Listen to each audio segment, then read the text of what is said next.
Hello everyone, Sagrannus here again with World of Warships. As promised, I am bringing you the occasional new ship as I unlock it, and today I have a confession. I may have fallen in love with a very large boat. That boat is this one, the Omaha. It's a US vessel, and immediately I think it'll probably look a little bit familiar to those of you who watched my other videos. It looks a lot like a Phoenix. That's because the Omaha is in fact the actualization of that design, at least to a degree. It's an improvement and an advancement on the design of the Phoenix, but it is very, very similar. It's a little bit slower, but it punches a lot harder. Though, interestingly, the final upgrade, the C hull, which is fitted to this one, actually takes off a lot of the guns. It halves the torpedo firepower of the vessel and reduces the guns quite a bit. By comparison, as you can see, it's taken 2 turrets off and 2 tube sets off, but it does increase the AA guns considerably. I get an extra 8 AA guns, and that means that I have the anti-air firepower to match something like a Miyogi, and that's in a smaller, faster ship, which makes it quite scary for fighter squadrons and bomber squadrons to try to fly past me. I know, having now got an aircraft carrier, which I will maybe do a video on at some point, I know that I personally avoid flying anywhere near an Omaha if I can. So, without further ado, let's whack some flags on the boat. Okay, what do we got? Let's put some speed up. And that's not very worth it. It'll be. We'll just up a bit of speed, and we'll dive in. Okay. So I have spent a little bit of time in the Ho show this morning. So let's see if I've still got the concentration to play a cruiser. Okay, dokie. So basically, the difference between this and the Phoenix, other than the speed, obviously there's more AA capability. And the guns are a bit different. There are front and rear mounted turrets, which is something that was not on the Phoenix.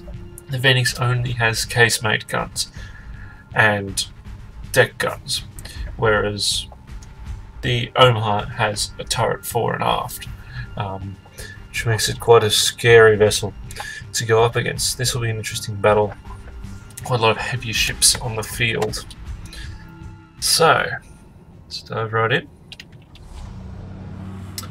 and admire the beauty as my paint renders.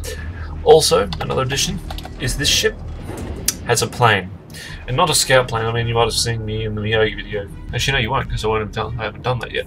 But on battleships, they have spotting aircraft, which can go up and give them essentially an extra couple of kilometers of range and let them see and fire a bit further. That's not what this ship's plane's for. This ship's plane is to make it even nastier to fighter squadrons. It's a single fighter vessel, plane that it can fire up into the air to just make things a little bit harder for anyone flying by. Now, the gun range on this is about 12.5 kilometers with all the upgrades, which puts it at sort of a good medium point. It's especially when you consider how quickly it's firing. It's obviously not got the range of something like a Miyogi battleship, but the Omaha does have that shorter, much faster reload time, much faster gun turning time, which means it can really hammer people. My first few battles with this ship on the weekend were just brilliant. I mean, they were brutal. Just gunning things down left, right, and centre. Because its armor piercing is actually quite good against similarly sized ships, though of course you do switch to high explosive when getting closer. Actually, I was thinking there's probably a destroyer in here somewhere, so I'll take in some high explosive. That should upset them a little bit. Okay, their planes can see me. Anyone else see me? Let's hope not. And there goes my AA, as well as 2 sets of enemy ships. Ah, there we go. And a destroyer over there, and there.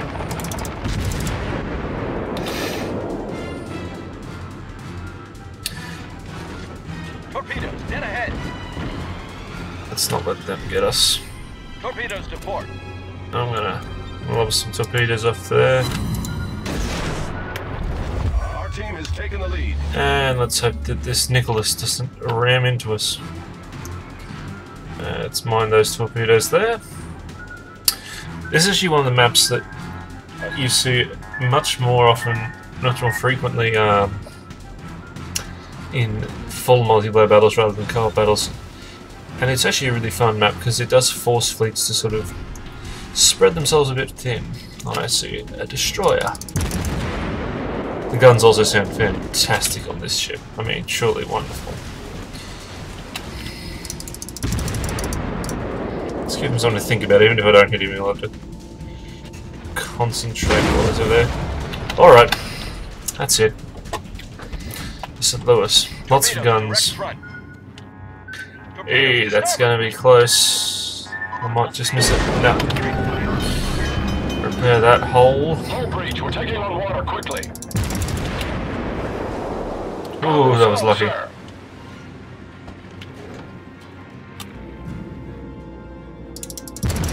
He keeps that line, he's gonna end up in an island.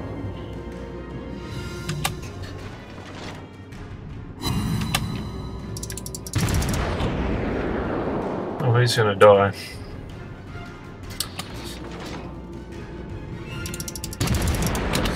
As I said, he was gonna die. I'm gonna need to get out of here. There's some battleships coming. I don't want to particularly get involved with them. I mean, battleships don't get along. The armor's not particularly heavy on the Omaha.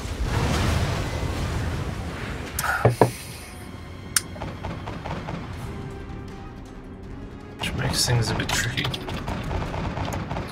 Also, the torpedoes, as they are American, don't have much range. Woo!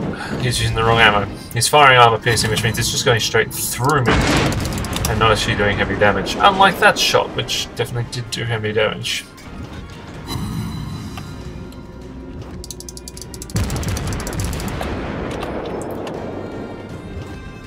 Alright, let's scoot out of the way a little bit. A Marvel class Kawachi, huh? Interesting. So, as usual, the one time I'm doing badly in Omaha is when I'm recording. Seems to be the nature of things. Let's just bother him a little bit more.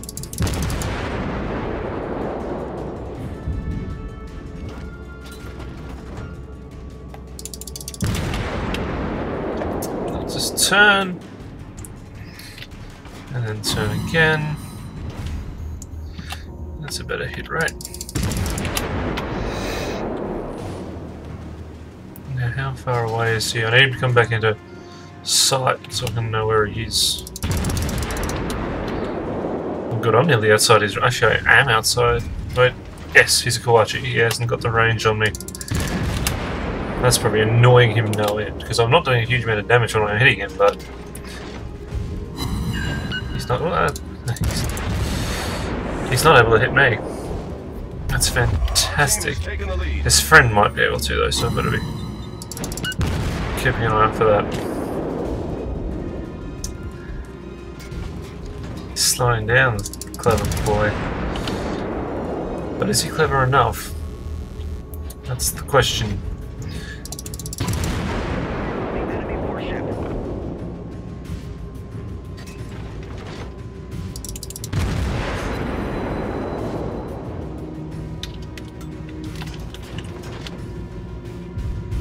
Get all my guns lined up on him.